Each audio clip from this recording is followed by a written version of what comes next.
नमस्कार। आइए बात करते हैं सबसे पहले आपकी कनिष्ठा उंगली के बारे में। कनिष्ठा उंगली और प्रथम उंगली पर चक्र का निशान और साथ ही साथ खड़ी हुई रेखाएं, यानी कुल मिलाकर के अगर आपकी कनिष्ठा उंगली को देखते हैं तो ये सूर्य की उंगली के प्रथम पर्व की लंबाई तक पहुंची है ऊंचाई में। अर्थात इसका मतलब होता है कि व्यक्ति अपने जीवन के अंतर्गत सही सोच रखता है, बुद्धि कर भी अच्छी है, याददाश्त भी उसकी अच्छी रहेगी और अपने कार्यों के प्रति एकाग्रता भी रखता है। कुल मिलाकर के जब ये उंगली ज़्यादा गहराई में चली जाती है तो व्यक्ति के जीवन के अंदर व्यापार में या किसी ऊंचाई में उसको थोड़ा संघर्ष जरूर करना पड़ता है, लेकिन ऊंचाई उसे व्यक्ति को प्राप्त होती है। यहाँ पर व्यावहारिक पर्व भी ठीक है, व्यवहार भी ठीक है और धन का कारक भी पर्व ठीक है। यानी काम कुछ भी ना सही चाहे कुछ भी सही, व्यक्ति के पास कहीं ना कहीं से निरंतर रूप से सहयोगात्मक राशि मिलती रहती है, धन मिलता रहता है।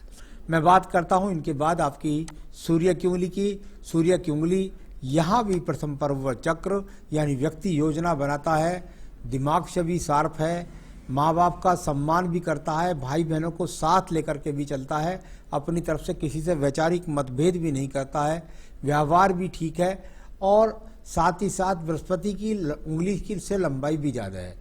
ये तो पक्की बात है कि व्यक्ति अपने जीवन में जिस स्थान पर है उससे नीचे कभी नहीं जाएगा, उससे आगे ही बढ़ेगा।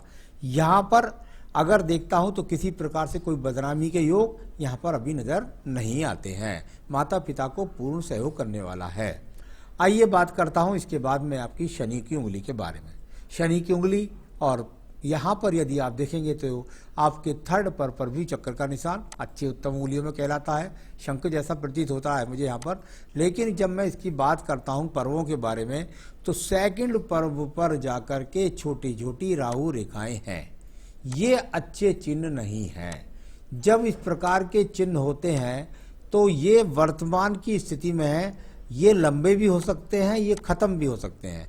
जब इस प्रकार के चिन्ह सेकंड पर्व पर रहते हैं तो व्यक्ति संघर्ष करता है अपने धन के जुड़ाने के लिए, परंतु वर्तमान में संघर्ष उसका साथ नहीं दे रहा और व्यक्ति का यहाँ पर खर्च ही बना हुआ है, धन के आगमन के स्रोत नहीं बन पा रहे हैं। इस प्रकार के चिन्ह जब हाथ पर होते हैं तो उसका ये फल कहा जाता है। जहाँ तक रोग की बात है, प्रथम पर्व अच्छा है, अपने आप में व्यक्ति के पास में कुल मिलाकर रोग से संबंधित कोई समस्या नहीं है। तो ये इनकी इस बात के बारे में हुआ। तो यहाँ अब बात करते हैं इनकी बृहस्पति की उंगली के बारे में। बृहस्पति की उंगली तय करेगी व्यक्ति के जीवन के अंदर संतान सुख, तय करेगी व्यक्ति के जीवन के अंदर पेट रोगों को और तय करेगी रोगों से संबंधित समस्याओं के लिए और पत्नी से संबंध के लिए। जहाँ तक संबंध की बात देखता हूँ तो पर्व में पत्नी के साथ संबंध है, सही है, कोई दिक्कत नहीं है। कुल मिलाकर थोड़ी रेखाएं नीचे वाले पर्व पर हैं। व्यक्ति जैसे चाहता है अपने जीवन के अंदर कि मैं उन्नति तरक्की प्राप्त करूं, वो नहीं मिल पा रही है। जैसे संसाधन चाहता है जोड़ना, वैसे संसाधन व्यक्ति को नहीं मिल पा रहे हैं। पति के पत्नी के बीच में वर्तमान में संबंध ठीक है। अब बात करता हूं मैं यहाँ पर बुध पर्वत के बारे में। बुध का पर्व और बुध के पर्व पर एक भी रेखा खड़ी हुई नहीं है। यानी मैं हमेशा सारे एपिसोड्स में बोलता रहता हूं कि बुध पर्व पर इस प्रकार से खड़ी रेखाएं होना अनिवार्य है। ऐसी रेखाएं 2 से 3 रेखाएं अवश्य खड़ी होनी चाहिए। आपका पूरा का पूरा पर्व सम है, यानी कोई अशुभ चिन्ह नहीं है, ये अच्छी बात है। अगर अशुभ चिन्ह होता तो व्यक्ति गलत कार्यों में पैसे को बर्बाद करता रहता। यानी यहाँ सोच अच्छी है, लेकिन सोच के बाद भी व्यक्ति के धन के आगमन यहाँ पर नहीं बन पा रहे हैं। इस प्रकार का आपका बुध पर्व है, तो इस पर रेखाएं खड़ी होनी अनिवार्य होनी चाहिए, लेकिन यहाँ नहीं दिख रही तो ये अच्छा संकेत नहीं है। मैं बात करता हूँ इसके बाद में आपके सूर्य के पर्व के बारे में। सूर्य का पर्व और यहाँ पर आपको ये एक जो है थोड़ा सा हमारे यहाँ इसे माइनर रेखा बोल देते थे, थोड़ा सा आड़ी तिरछी रेखा के रूप में। यहाँ रेखाएं ये 3-3 4-4 खड़ी हैं, लेकिन इन चारों रेखाओं को एक आड़ी रेखा ने रास्ता रोक करके रोका हुआ है।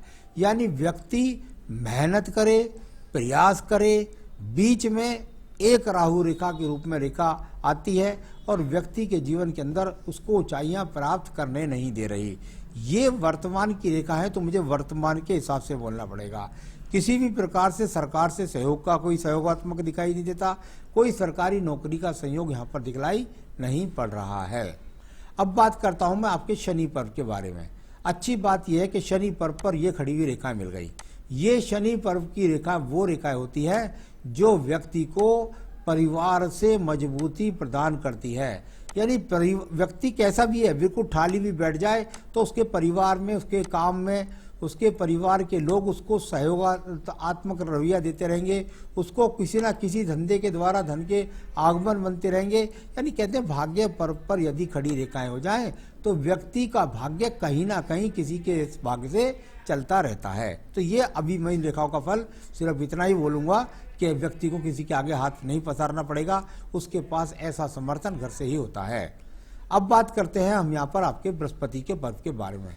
बृहस्पति का पर्व, और यहाँ पर यदि आप देखेंगे तो ये बृहस्पति के पर्व पर यहाँ पर खड़ी रेखाओं का जन्म भी मिलेंगी आपको, यहाँ पर आड़ी रेखाएं भी मिलेंगी, और यहाँ मंगल पर्व से जाकर हृदय रेखा को छूने वाली रेखा भी मिलेगी। ये रेखा आड़ी यहाँ पर चली जाए तो ऐसा कह सकते हैं व्यक्ति की मेहनत जो है, मेहनत की रेखा जाके मिली हृदय रेखा में। यानी व्यक्ति बहुत मेहनत कर रहा है, मानसिक टेंशन्स भी ले रहा है, लेकिन उसको फल नहीं मिला। अभी पर्वत के ऊपर यहाँ पर किसी भी प्रकार से कोई बहुत बड़ा तीर्थ यात्रा नहीं दिखाई देती, कोई लग्जरियस जीवन दिखाई नहीं पड़ता, संघर्ष बना हुआ है, फल नहीं मिल रहे हैं। अब बात करते हैं हम आपके यहाँ पर सीधा सीधा हृदय रेखा के बारे में। हृदय रेखा, और यदि आप हृदय रेखा को देखेंगे तो हृदय रेखा शुरू में 2-3 सपोर्टिंग रेखाओं से चली, यानी परिवार से सपोर्ट मिलता रहा, और इसके बाद ये हृदय रेखा पर किसी प्रकार का कोई रोग का चिन्ह यहाँ पर दिखाई नहीं दिया। एक बात फिर यहाँ पर निकल के आई, हृदय रेखा पर यदि किसी प्रकार के कोई दीप नहीं बनते हैं तो व्यक्ति का स्वास्थ्य उत्तम होता है, साथ ही साथ व्यक्ति के जीवन में पति की पत्नी के बीच में संपर्क सधे रहते हैं, सही रहते हैं।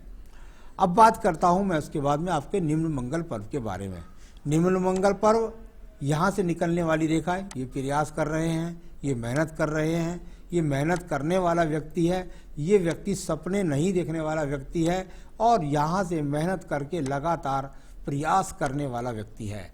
इसमें एक बात बहुत अच्छी है, ये मंगल पर्व जब इस प्रकार से अच्छा होता है, इसमें हालांकि कुछ रेखाएं आड़ी बन रही हैं, यहाँ पर देखता हूँ आपस में काटती है, तो मेहनत का फल तो भले ही नहीं मिलता, लेकिन ऐसे व्यक्ति को जमीन जायदाद के कार्यों से अच्छा खासा लाभ मिलता है। यानी खेती का, बाड़ी का, बिल्डर्स का, बिल्डिंग का, ध्यान रखिए मैं काम भी बोलता जा रहा हूँ, बिल्डर्स का, बिल्डिंग का, जमीन लिया बेची का, या किसी प्रकार का ठेकेदारी का, इस तरह का यदि व्यक्ति काम करता है तो उसको अच्छा खासा लाभ मिल जाता है, क्योंकि द्वितीय मंगल पर्व भी यहाँ पर इसी में लाभकारी दिखाई देता है। यानी इस प्रकार का ये काम आपको जो जमीन से संबंधित काम है उनमें जुड़ने वाले हिसाब किताब या ठेकेदारी का या लेबर सप्लाई का, इस तरह के काम अच्छे व्यक्ति के जीवन में बनते हैं। तो ये द्वितीय मंगल भी ठीक है। बुद्धि रेखा को देखिएगा, जरूर बुद्धि रेखा लगभग जाकर के यहाँ इनकी 32-33 वर्ष के बाद में होते इसकी रेखा हो रही है। यानी ये रेखा यहाँ से हुई, इसके पीछे तो व्यक्ति एक तरह से माँ बाप के ऊपर ही एक तरह से, या माँ बाप के आर्थिक जो चीज़ें हैं उनके ऊपर निर्भर रहा, उसके बाद ये बुद्धि रेखा, यानी बुद्धि रेखा सही है, लेकिन उससे पहले इसका कोई विशेष उपयोग नहीं हो पा रहा है। तो ये अपने आप में बुद्धि रेखा का फल तो यहाँ पर ठीक मैं कह सकता हूँ। अब बात करते हैं आपके चंद्र पर्वत के बारे में। चंद्र पर्वत मैंने हमेशा बताया, अगर व्यक्ति का चंद्र पर्वत अच्छा होता है तो मानसिक मजबूती माता से मिलती है, व्यक्ति को डिप्रेशन का योग नहीं होता, माता बहुत बली होती है, माता का व्यवहार बहुत अच्छा होता है, व्यक्ति अच्छा तैराक होता है, व्यक्ति पीने की चीज़ों को बहुत स्वाद से पीता है, और साथ ही साथ यहाँ पर कुल मिलाकर किसी भी प्रकार की तीर्थ यात्रा या विदेश यात्रा का योग अभी यहाँ पर नजर नहीं आ रहा है। तो ये इनका चंद्र पर्वत अच्छा है, जिनको बीमारियां भी नहीं देगा। मैं बात करता हूँ इसके बाद में यहाँ आपकी बुध रेखाओं के बारे में। बुध रेखा जब व्यक्ति के जीवन में एक मजबूती के साथ नहीं चलती तो व्यक्ति के जीवन में व्यापार में कई व्यापार के परिवर्तन होते हैं, या व्यक्ति कई व्यापारों को एक साथ लेकर के चलता है। व्यापारिक रेखा कोई बहुत ज़्यादा मजबूत नहीं है, जीवन में संघर्ष कराएंगी, और संघर्ष के बाद ही व्यक्ति अपने जीवन में कुछ अपने आप को समर्थ बना पाएगा। तो ये बहुत अच्छी व्यापारिक रेखा तो मैं यहाँ पे नहीं बोल सकता। अब बात करते हैं आपकी भाग्य रेखा के बारे में। भाग्य रेखा अगर आप देखेंगे तो एक भाग्य रेखा आपको निश्चित रूप से सीधी मिलती है। यहाँ पर ये साइड वाइज रेखाएं हैं, सहायक रेखाएं हैं, इनका कोई विशेष व्यक्ति को लाभ नहीं हो रहा। मैं बता रहा हूँ 3-4 काम व्यक्ति के जीवन में बदलने पड़ जाते हैं। कभी नौकरी भी कर सकता है, कभी व्यापार भी कर सकता है। बहुत मजबूती के साथ अभी जिस एज में आप बात कर रहे हैं वहाँ पर यहाँ पर कोई भी भाग्य रेखा आपका सपोर्ट नहीं कर रही है। यानी यहाँ अगर देखता हूँ तो अभी मुझे दिखाई देता है कि आपके जीवन में कम से कम 5-6 साल संघर्ष दिखाई देता है। तो ये हो गई आपकी यहाँ पर भाग्य रेखा। अब बात करते हैं शुक्र पर्व के बारे में। शुक्र पर्व संसाधनों का पर्व के रूप में जाना जाता है। संसाधनों के पर्व की बात करता हूँ तो चाहे साधन कहीं से भी है, लेकिन व्यक्ति को संसाधन अपने जीवन में मिले हुए हैं, यानी संसाधन आपको कहीं ना कहीं से मिल जाते हैं। इस प्रकार का शुक्र पर्व यहाँ पर है। हाँ, स्वयं से बनाने वाले अभी कोई भी संसाधन के योग आपके हाथ के अंदर नजर नहीं आते। जैसे आप पूछने लगे मान लिया कि मेरा मकान कब बनेगा, तो ऐसा आपके हिसाब से अभी 4-5 साल तक दिखलाई नहीं दे रहा। अब बात करता हूँ आपकी आयु रेखा के बारे में। निश्चित रूप से आपका चिन्ह चित्र जो है वो ठीक अच्छा नहीं है ज़्यादा, फिर भी यहाँ से ये, क्योंकि अगर वो वाली इंक पैड की इंक होती तो ये रेखा पूरी है। मेरे हिसाब से ये रेखा बीच में छुटी हुई नहीं है, ये पूरी ही रेखा है। यहाँ पर ये पूरी ही रेखा है। तो ये लगभग अभी 77-78 वर्ष की आयु रेखा आपके हाथ के अंदर दिखलाई पड़ती है। ये थोड़ा सा जो दीप बन जाता है अंदर की तरफ, इसकी वजह से व्यक्ति के जीवन में संघर्ष बन जाता है थोड़ा साधनों को बनाने में। तो ये तो इस प्रकार से मैंने आपका बताया। संतान रेखाएं भी इनके हाथ से तो 2 चमक रही हैं। किसी प्रकार से राहु पर्वत से कोई लॉटरी का योग नहीं, केतु पर्वत से कोई एक्सीडेंट का या अचानक बहुत बड़े नुकसान का योग नहीं। तो ये मैंने यहाँ आपको ये जो रेखा आपको दिखलाई देंगी, ये संघर्ष करने की, मेहनत करने की रेखा है। तो यहाँ ये राहु रेखा नहीं का रोल नहीं है इनका, तो कोई झटके का धन इससे नहीं मिलने वाला। तो यहाँ आपने सबसे पहले पूछा है स्क्रैप का बिजनेस स्टार्ट करना चाह रहा हूँ, अदर कंट्री से इंपोर्ट करना है, इस बिजनेस को काम शुरू करें क्या या नहीं। आपने मुझसे पूछा और मैं आपको बताता हूँ। एक तो मैंने आपको मंगल का काम बताया, यानी मंगल और मंगल के साथ शनि पर भी रेखाएं खड़ी हैं। यानी मैंने बताया ठेकेदारी कर सकते हैं, बदरपुर रोड़ी सीमेंट इनकी सप्लाई की दुकान खोल सकते हैं, उसके अंदर पुट्ठी तक भी ले जाए, उसके अंदर लोहा भी बढ़ा लें, उसके अंदर इसका स्टैंडर्ड कहीं तक भी ले जाए। ये काम आपका बहुत मजबूती के साथ बनता है। तो शनि मंगल का रोल सही है। आप आयरन का काम कहते हैं, कर सकते हैं। आप स्क्रैप का काम कहते हैं, कर सकते हैं। कॉपर का काम नहीं कर सकते क्योंकि सूर्य यहाँ पर सही रोल आपका नहीं दे रहा है।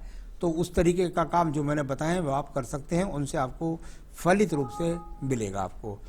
तो साथ ही साथ जब आप बदरपुर रोड़ी सीमेंट फलाना ये जिक्र करें तो इसके साथ में आप ईंट भी रख सकते हैं। तो ये उसके साथ रख सकते हैं, लेकिन ईंट का भट्टा नहीं लगा सकते। आयु आपकी बता चुका हूँ। हेल्थ की कोई प्रॉब्लम अभी मुझे दिखाई नहीं देती। काम मैंने आपका बता दिया है। पैसे की स्थिति शनि पर्व ठीक है, भगवान की कृपा से कभी किसी के आगे हाथ नहीं पसारना पड़ेगा। काम कहीं ना कहीं से आपका चलता रहेगा। अभी मैं 5 साल तक का बोल रहा हूँ, ज़्यादा आगे तक का बोल करके किसी को बहकाना या डराना, ये दोनों ही काम मैं नहीं करता। तो ये मैंने आपको काम बता दिए। अब मैं आपको ज़रूर बताना चाहूँगा कि आप क्या करें जिससे आपके काम चलते रहें। तो इसके लिए मैं ज़रूर कहूँगा कि आप रोज़ाना अपने पूजा के अंदर एक तो संकट नाशन गणेश स्रोत का पाठ निश्चय करिएगा। संकट नाशन, इनका लिंक भी दे दूंगा मैं। संकट नाशन गणेश स्रोत पढ़ें और साथ में अगर श्री राम रक्षा स्रोत भी पढ़ लिया करें। श्री राम रक्षा स्रोत, इनको एक बेहतरीन सा फायर उपल इस उंगली के अंदर पहनाइएगा। फायर उपल इसे ग्रहण करेंगे तो इनका काम भी सही चलेगा और ये सही रूप से अपने काम को अंजाम दे सकेंगे। ये इनका फलित रतन भी बनता है। तो फायर उपल चाहे तो आप मुझसे मंगवा सकते हैं, मैं आपके स्थान पर बनवा कर पहुँचा सकता हूँ। इतना करें, सुखी रहें, यही मेरी शुभकामनाएं हैं। नमस्कार।